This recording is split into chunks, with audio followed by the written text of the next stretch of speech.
This is Dave Meltzer with Entrepreneurs, the Playbook. I have an extraordinary executive, Tamara Mendelsohn. She's the Chief Marketing Officer of, as everybody knows, Eventbrite. Thank you for brightening our day, Tamara. Welcome to the Playbook. Thank you so much for having me. I'm excited to be here. I'm excited because I have utilized Eventbrite, I think from its inception.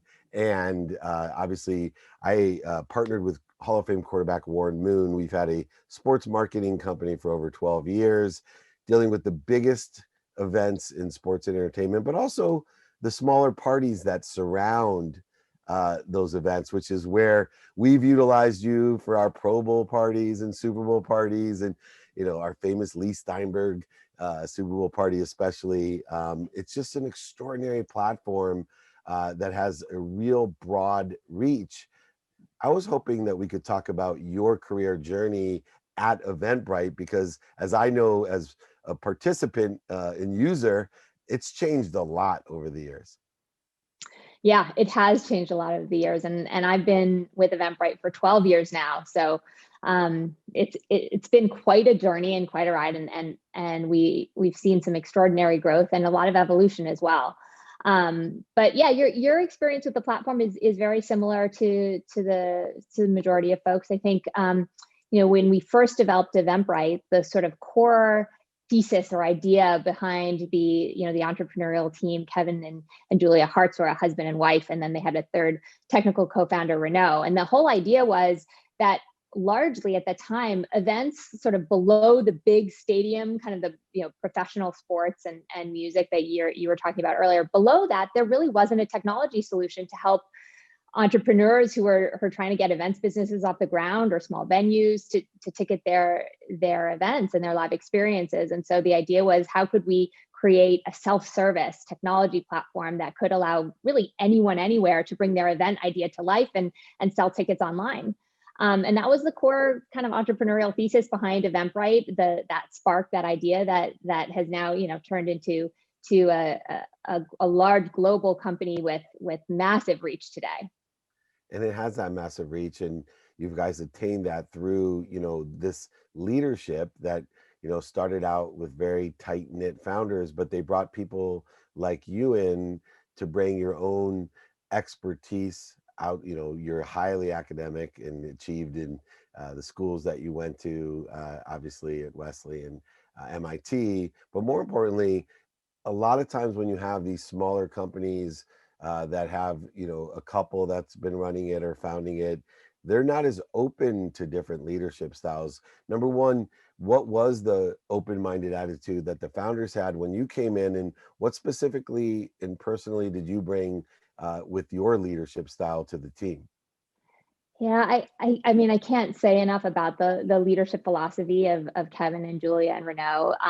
They are sort of consummate learners. They are always out there having as many discussions and conversations with folks, just to learn and to understand where the industry is headed, where technology is headed, and what we might be able to do to serve our customers better. And so in their philosophy in building out a team, was to find people that were experts in different areas, to bring them in, to bring a variety of diverse ideas and backgrounds together, so that we could really build the best company.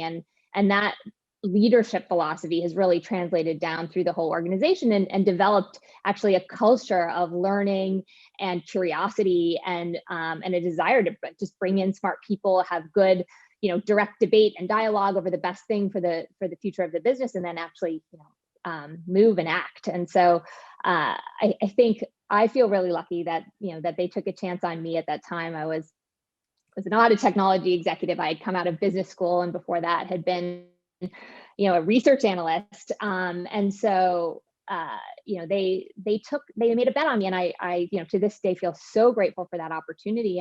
And so I like to take a similar approach as well in my leadership style, bringing a mix of seasoned executives, people that have a lot of experience that they can bring to the table, and combining that with folks that maybe are less proven and haven't had an opportunity to rise to that level yet, but are curious, are hungry, feel deep ownership over their area of the business, and want to make a difference and want to make an impact at the end of the day. fostering an environment where people feel comfortable and safe taking risks and trying new things, and that, and being comfortable with failure, I think is really important part of our leadership philosophy at Eventbrite, and giving people the chance to take some swings and to learn, because as long as we're learning about maybe why we were wrong making a bet, or why we were right and what worked out, as long as we can take those learnings forward and continue to build a strong business, deliver value for our customers, and ultimately reach more and more people with this great technology, then we're doing the right things. Absolutely. That's why I give a dummy tax award at my company for everyone to share the lessons that they've learned and mistakes that they've made. And whoever has the biggest lesson, we give a big bonus to as well. And I love your definition of a leader as being an intelligent follower, which is so important, that we all can't be the smartest person in the room, but we all can be willing to learn as much as we can and aggregate all that information. It seems just such a great way to build such a worldwide business like Eventbrite. Now, everybody's management skills and leadership was put to the test here in the last 16 months.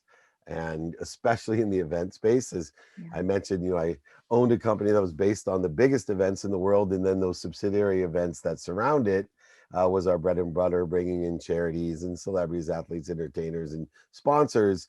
And in the middle of March, that came to a screeching halt. How were you able to put your leadership and management skills to work during COVID? Yeah, I mean, as you mentioned, it was something that I don't think that we could have never been adequately prepared for.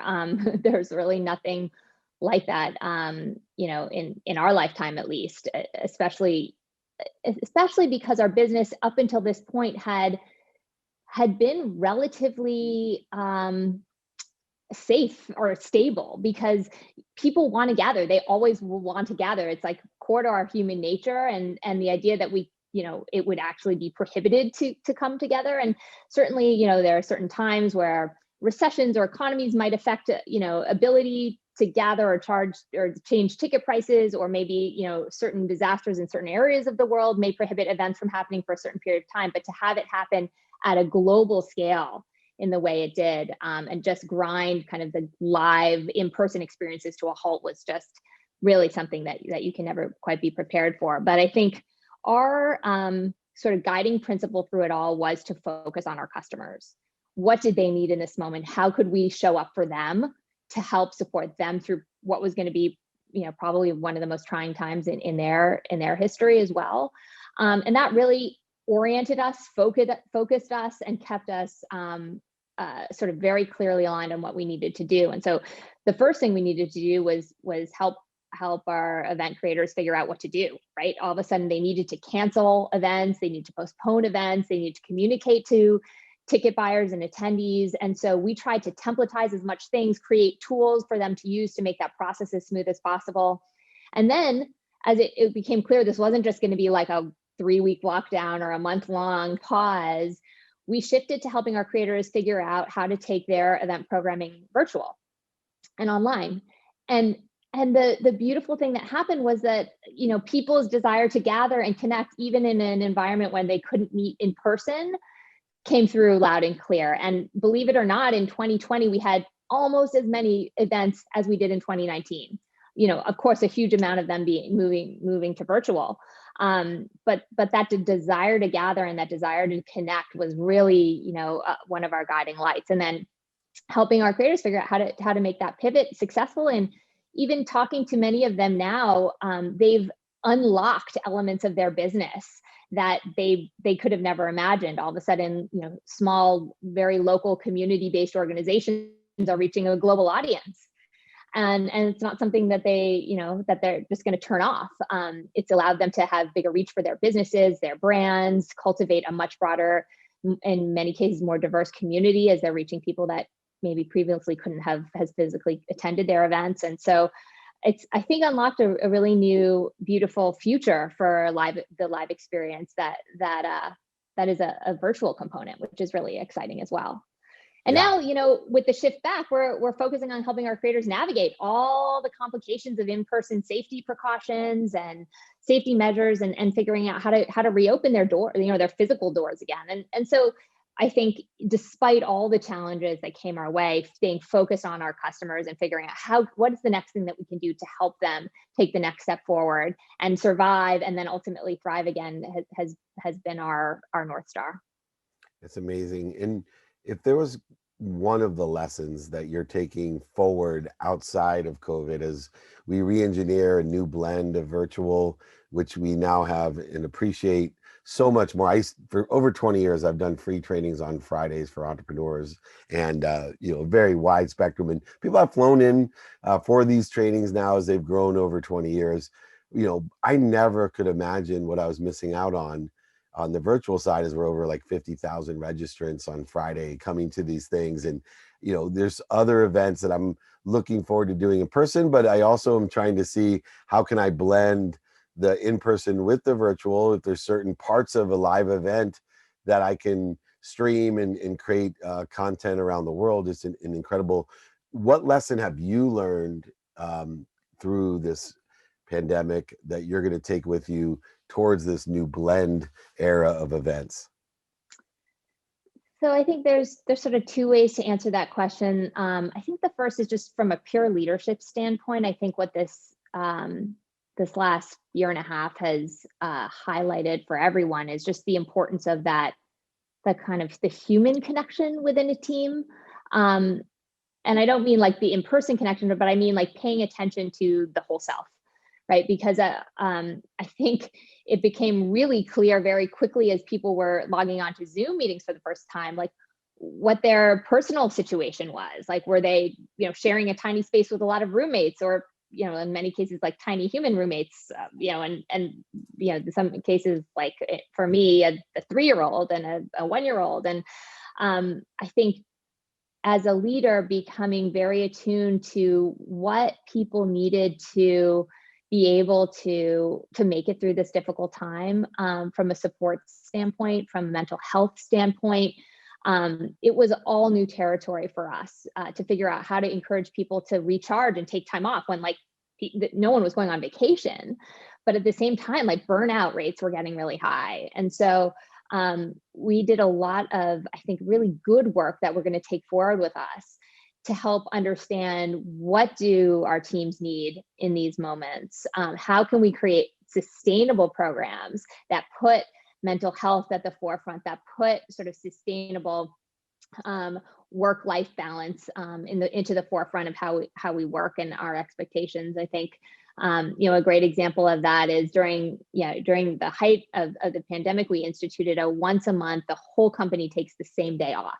It's a Friday, it's the first Friday of the month, because like holidays are good, but we are a global organization. And so a US holiday may not coincide with a holiday in Argentina or in Spain, for example. And so the emails still keep coming, the questions keep coming. But when the whole company says, okay, today we are going to pause, it's amazing. When everything goes quiet, you actually have the mental space to take care of yourself. And that could be, going outside for a hike. It could be, attending to actually some deep thinking work that maybe you didn't have time for otherwise, or it could be attending to family things or whatever responsibilities you might have. But that has proved so valuable to our employees that it's something that we've instituted now as an ongoing benefit, which is just one mental health day that the whole company takes off together every month.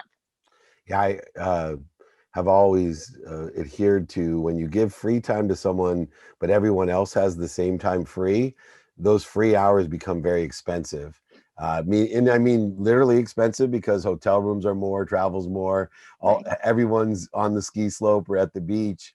But they're just also expensive in emotional stress, because everybody is free on those days. So you're giving exponential value when you're dictating a company-wide free experience, when maybe everyone else is not around. And it does provide this extraordinary experience that can have a rejuvenative value beyond what we could imagine. Now, you also hosted your own event to try to get people aligned. So not only are you facilitating other people in their event, but you held the first only global summit. What was that about?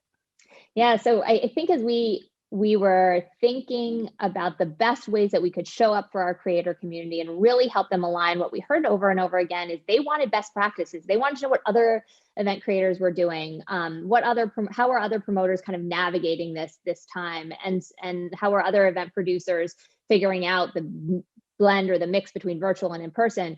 And we realized we played this really great kind of central convening point for our industry where we could bring everybody together and facilitate that sharing of knowledge and best practices. And so we decided, sort of in the spirit of everything that we had been talking about over the last year, to hold a virtual global summit for people that host and create events. And so this was the first time we'd ever done it, and we had amazing response from our community.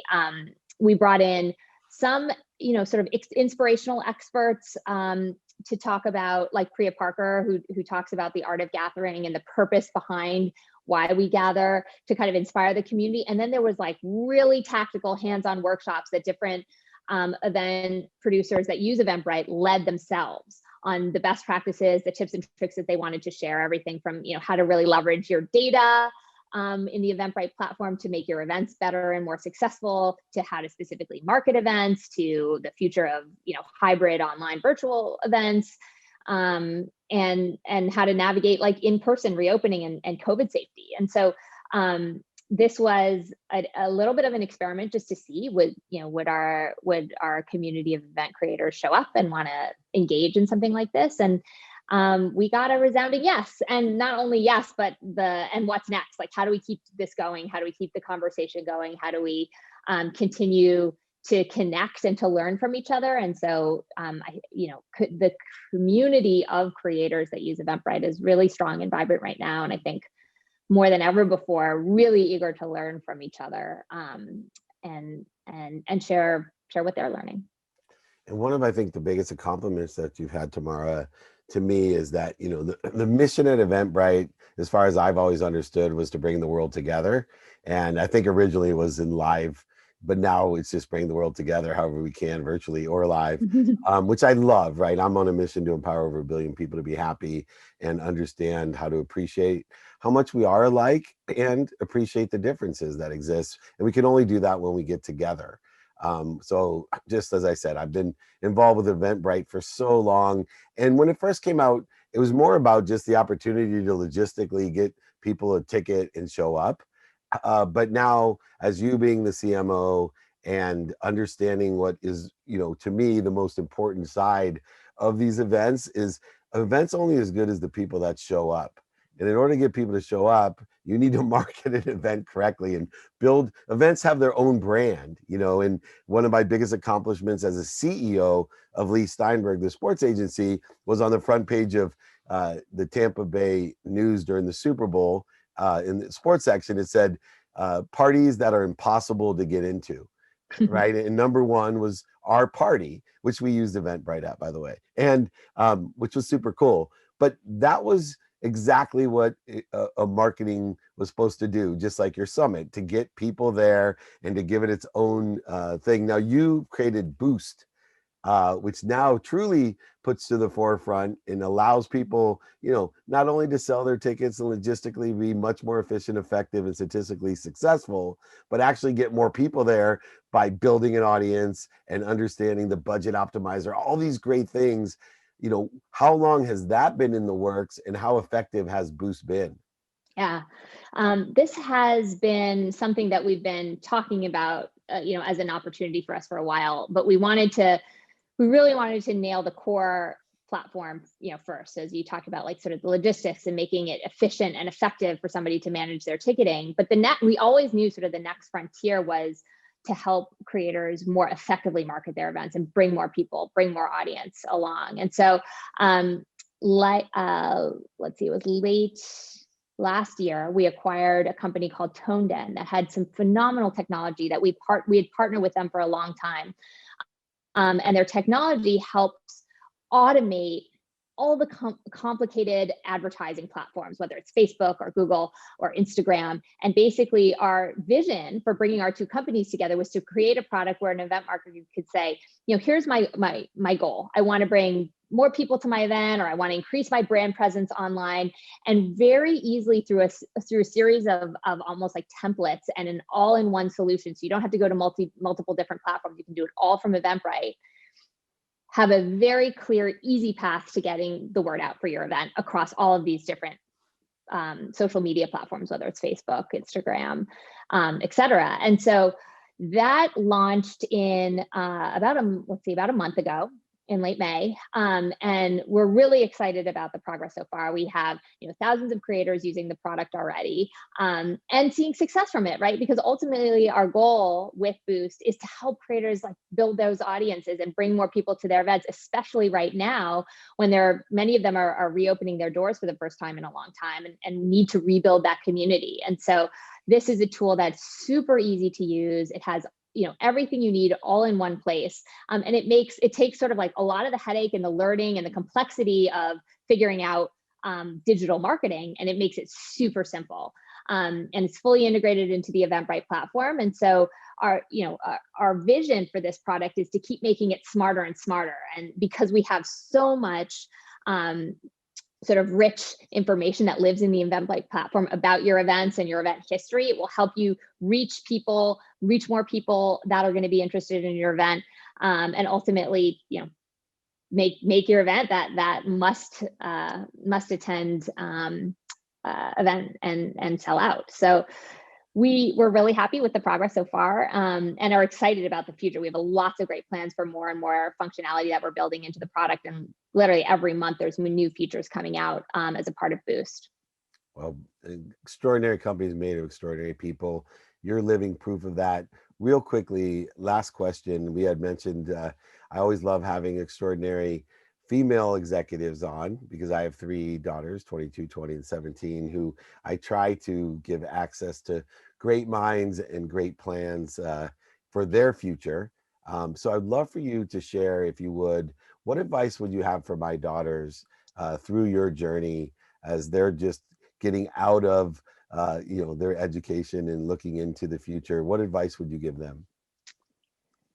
Oh, I think the first would be to look for opportunities that align with generally with the things you're passionate about or interested in, but most importantly, give you an opportunity to learn.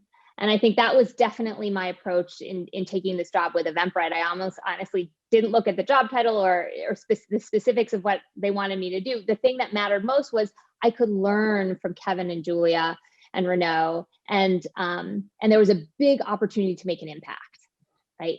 So those are like really the most important ingredients for me in thinking about career is are there people you can learn from and learn a lot from and learn quickly from? And then is there an opportunity for you to make immediate impact? Because the fulfillment that comes with impact and the growth that comes from actually achieving and accomplishing impact is really fulfilling. And so I think that's sort of the first step. And then the second step is like I think I would say this, but like to not play by the rules. Like there's no. You're worried because you're like, I'm just telling someone's daughters not to play by not, the rules. yeah, totally. That's why I hesitated. I love it. Yeah, no, it's good. But really, like there's no predefined career path. You get to make your own career path, and you get to choose what you want to do next and what role you want to take next. And yeah, you might not have the prerequisite number of years of experience or the exact job titles in your resume. But if you want to do something, if you want to learn, and if you want to have a chance to really make an impact and make a difference, you should just go for it. And so don't be afraid to break the rules, to not necessarily have to play by all those rules, because I think that for me was a really important unlock when I realized, I didn't need to have, a resume with XYZ in order to qualify for a role. If I was ambitious and excited and showing that I was eager to learn and could demonstrate impact, those opportunities became available. Well, you are living proof that a great leader is an intelligent follower, curious and always wanting to learn. You have brightened up this event, that's for sure. Tamara Mendelsohn, CMO of Eventbrite, thank you so much.